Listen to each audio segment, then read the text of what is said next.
Hey guys, so today I'm going to show you how to get Dark Aether the fastest way. And so this shouldn't change for the remainder of Cold War because I don't think we're going to get many updates because Vanguard's just around the corner. So I made videos back in the day. This is now the updated version. And so basically, let's get straight into it. There's two things you have to focus on. The only two things. First of all, leveling up your weapons, specifically primary weapons, because you have to get it to level 50. And so the way I recommend doing this is get your gun to level 40 playing hardcore Nuketown or any multiplayer, but I would definitely recommend hardcore because it takes no skill whatsoever, to be honest. Even if you're shocking at hardcore multiplayer, you will level up your weapons faster than on Outbreak and just normal zombies. I tested it out and definitely hardcore multiplayer was my fastest method. And the other thing you only have to worry about is really just critical kills. So with critical kills, you need 2,500. They're the longest challenge it takes to get Dark Aether. And so all the other challenges will just happen over time. You might need to focus on consecutive kills. But the 2,500 critical kills, especially with like a sniper, can be very painful. So obviously specials, well, secondaries in general, they don't quite have the same criteria. You do need to get 2,500 critical kills with the shotguns and the pistols. But to level up your secondaries, I definitely recommend just playing the actual zombies and just getting your critical kills and stuff because it's way different. For primaries, you need to be level 50 to get Dark Aether. For secondaries, you only need to be level 30, so it's a lot easier. Let's get straight into the 2,500 critical kills strat. Okay guys, so I have the best scenario I could possibly have to show you this. So I've leveled up my gun to level 40, playing hardcore Nuketown. And now I'm going to show you the strategy, and you can do the strategy for every single weapon other than the snipers, of course, the melee and the rocket launchers. So do this for every single weapon to get Dark Aether. So straight away, I always go and turn rampage inducer on. It's very important you do this. And then we're just going to basically sit down here, always aim for the head. Critical kill is the most important thing. We're going to sit down here for the first 5 rounds, and then we're going to leave and turn all the power on. So obviously, if you're struggling with this, just turn off Rampage Inducer, but it shouldn't be too hard at all. The other benefit of leveling up your weapons in hardcore Nuketown is the fact that you will have good attachments once you start doing this, which you actually need, seeing the Rampage Inducer is so insane. So at the end of this round, we're going to go up and start turning the power on. It's very important you do this the way I'm doing it. Otherwise, you will probably die. So you want to... I run straight right. Open this door. Open this door. And then we're going to turn on the ether reactor. You need to get these done really quickly. And with the rampage inducer on, they're going to go really quick. Turning on the generators with rampage inducer on at the low rounds is important because you don't want to die. But it's also kind of easy because they do get focused on the generators. So now I run straight this way. And I probably won't be able to turn on the ether reactor depending on how much this door is. So yeah, I need 70 points to turn on the ether reactor.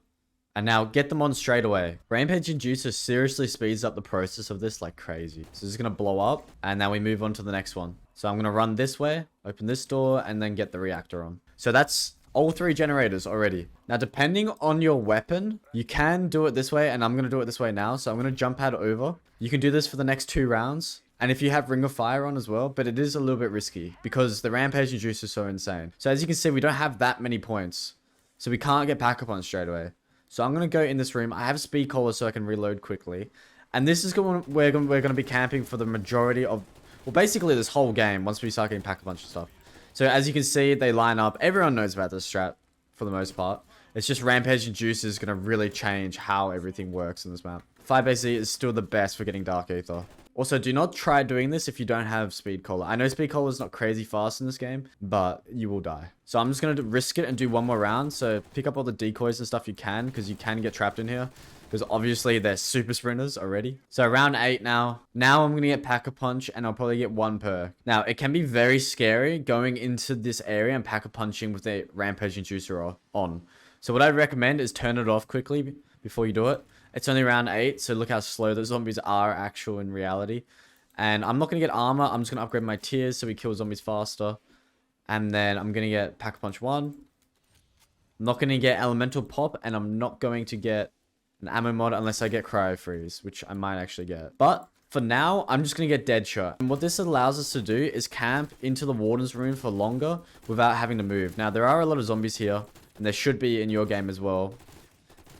And so you can kind of just end the round, get a bit of extra points, And I'm going to get cryo freeze. Make sure you don't get elemental. And honestly, these are the 2 perks you want. And we want to put rampage inducer back on. I might have enough salvage for this. So obviously, every game is going to be different. You're going to have a different amount of points based on the power-ups you get given. So turn the rampage inducer back on. And then we're going to go back to the warden's room. Okay, so now we're back in the warden's room. And seeing that we have Pack-a-Punch 1, we have cryo freeze, Deadshot, and Speed Caller. This should be your setup, by the way. Like, I can't stress it enough because of the Rampage Inducer. You should be able to just camp in here for many rounds, and then once it gets a little bit weak, you'll move out. So I'll let you know which round you should probably move out. Okay, so you will get an auto round, and my gun is still completely just smacking these zombies' heads. With the auto rounds, I recommend just standing kind of on this layers here, waiting for the portals to come out, then Ring of Fire straight away, and these will be over really quickly. You're going to probably miss some headshots, but it's fine. Okay, so they actually spawned all the way on this side. Ring of Fire. I'm going to miss some headshots, but it's completely fine. These lower rounds are only like 2 portals will actually spawn in. Okay, so I would say at around round 16 or 15, start to head up. Always have decoys on you as well. I've got to mention that. Buy decoys. You need to spend your salvage on something. But as you can see, this gun's getting a little bit weaker now. So now we can upgrade a bunch of stuff. I turned off Rampage Inducer because this area is just very tight. So we can put that on, and then what we're going to do is Pack-a-Punch once. Oh, that looks nice. Green. And then get... We want to get... let's just be careful here. Don't get Elemental. But at this point, it doesn't quite matter as much. You can get Mule Kick for ammo if you want. Speed Caller, Stamina. I probably should have got Jug as well. But also remember that there will be big lineup of zombies after you get all your perks.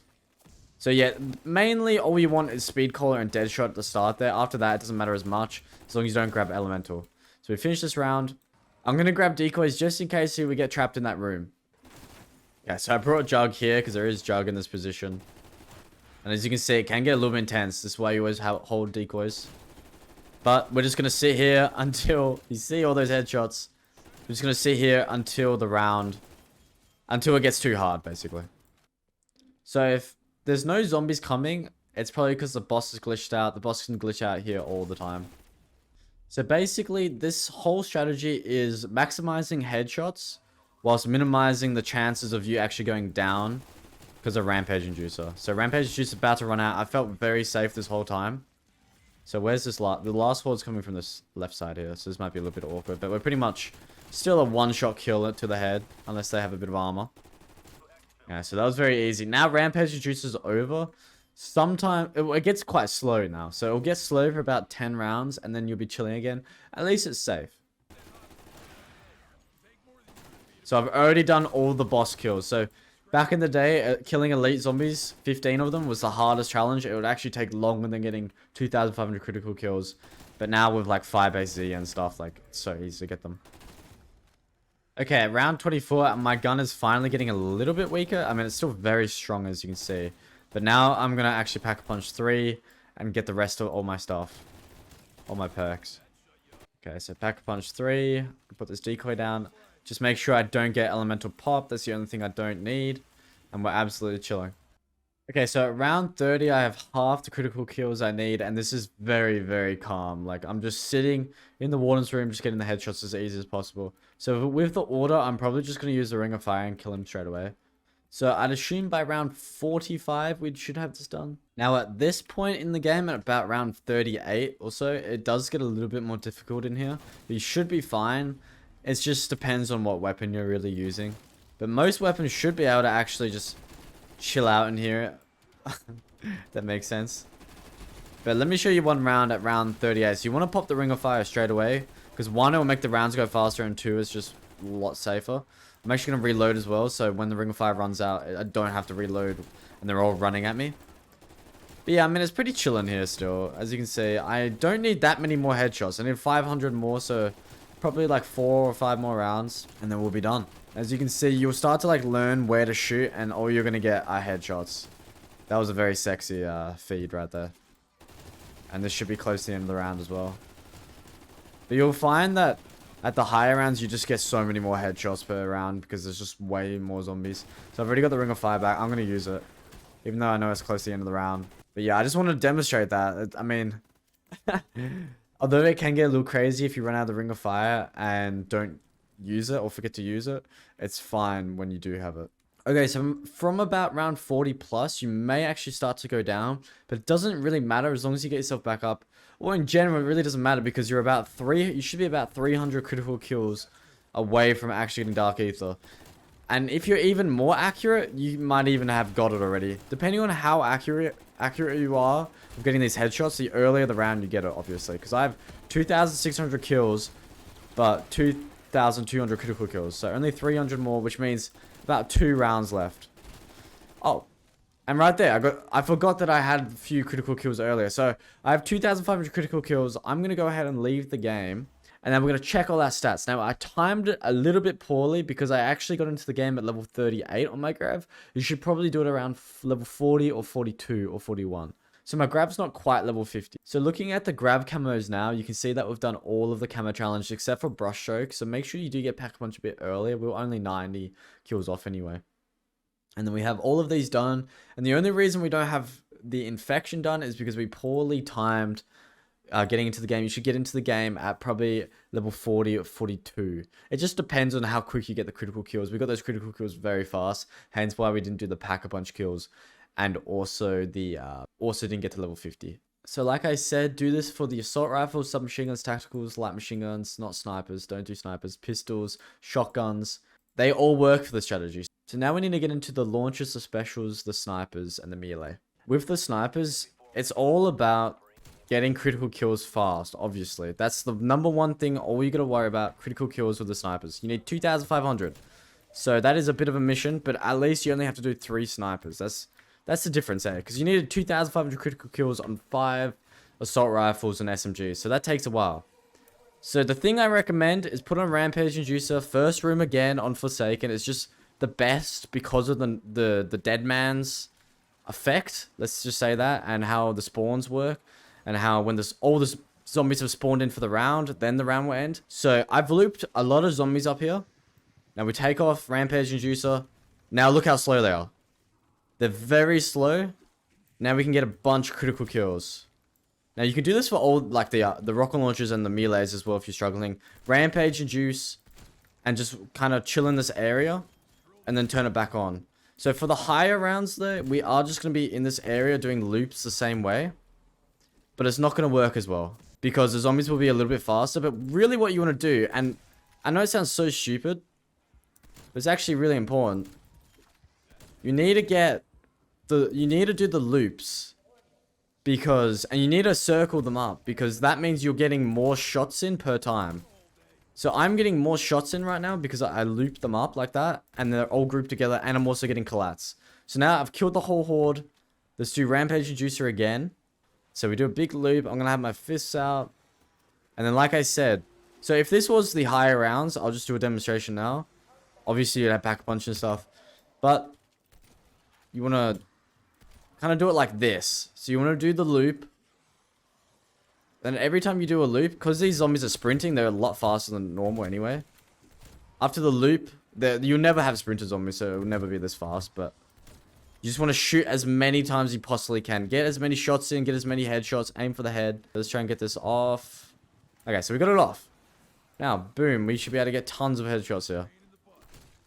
I don't want this video to be too long, so I might actually do like a whole video just on the snipers because I know they can be such a pain.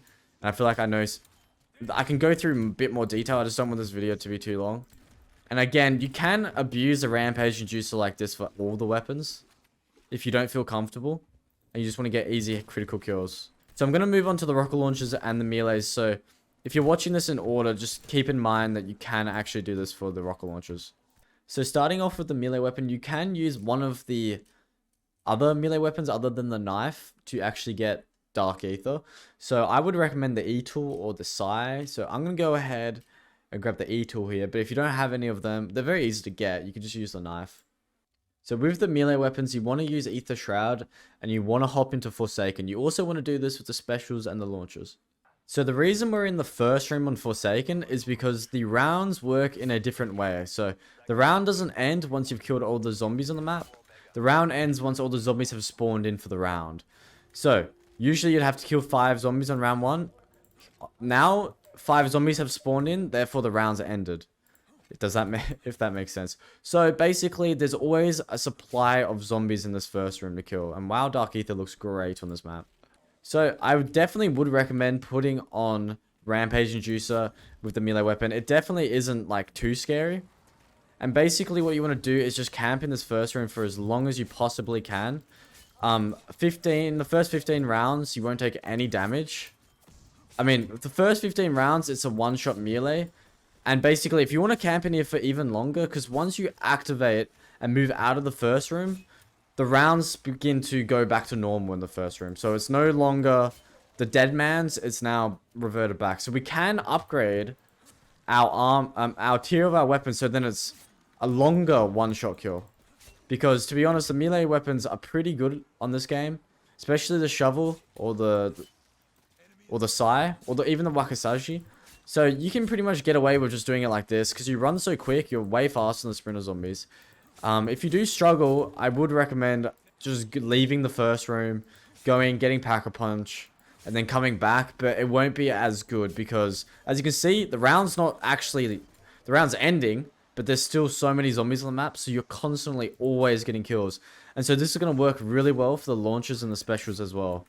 So obviously you do have this workbench to grab decoys or monkey bombs for the challenge where you need to get 50 kills while the zombies are distracted. And also I would use Aether Shroud so then you can get the 50 kills whilst using Aether Shroud or being inside the Ring of Fire. So this area is very large as well. And I'm going to be completely real with you guys. The strategy for for these kind of weapons is a little bit odd because, I mean, all you could do, the only function of this weapon is to just slice.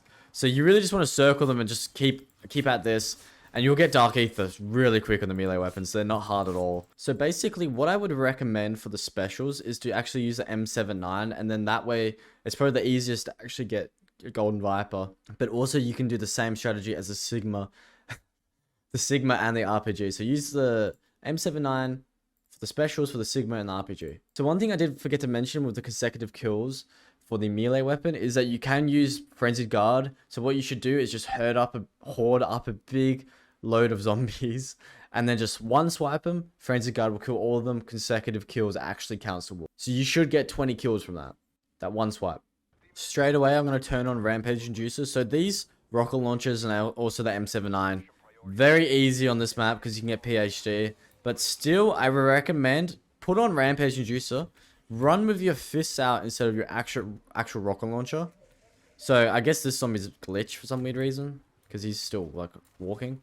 And then just group them up in this first room like this, and it will get faster as more zombies spawn in. And then you can group them up, and you can do the challenges where you explode multiple zombies. But also, you could just go over to over here, one shot. Okay, that was a terrible rocket. That was a bad example. And I'm you gotta be careful though. Gotta be definitely careful. You can also, and I recommend this truck here is fantastic to jump on because they don't throw their meat at you. Then you can jump off. And there's like a little, like, imagine a circle around here. With your fists out, you can run around it very easily. You shouldn't get caught out. Just like this. Get your rocket launcher out. Shoot them right in the top of the head. Boom, all dead. Bunch of kills towards getting the camo. So I'm doing another loop around this little spot here. Gonna get my RPG out, but not quite yet. We'll do this. Another method you can definitely use, and this should work pretty well, is you can go up here, and then they're all going to climb up here. Boom. One shot. So let's do this one more time and just show you again. Just remember that you won't get any salvage while the zombies are mantling. So just do some loops. So you can do this with stamina up. You can do this with PhD. So get all your perks as well, then come back to this room and do this. Pack-a-Punch this thing because it does suck. And see, they have to climb up. Yeah, so we've got a loop going. Go here, wait for them to mantle up. Boom. So I do really need Pack-a-Punch for this bad boy. But it's totally fine. Because you'll get Pack-a-Punch quite early on. Make sure you get Pack-a-Punch early on. Leave here. You can always knife if you need to. Just to get your points up so then you can get Pack-a-Punch and PhD. And once you get Pack-a-Punch, PhD, and Stamina Up, they're the perks I recommend. PhD, Stamina Up. You're absolutely chilling with this thing.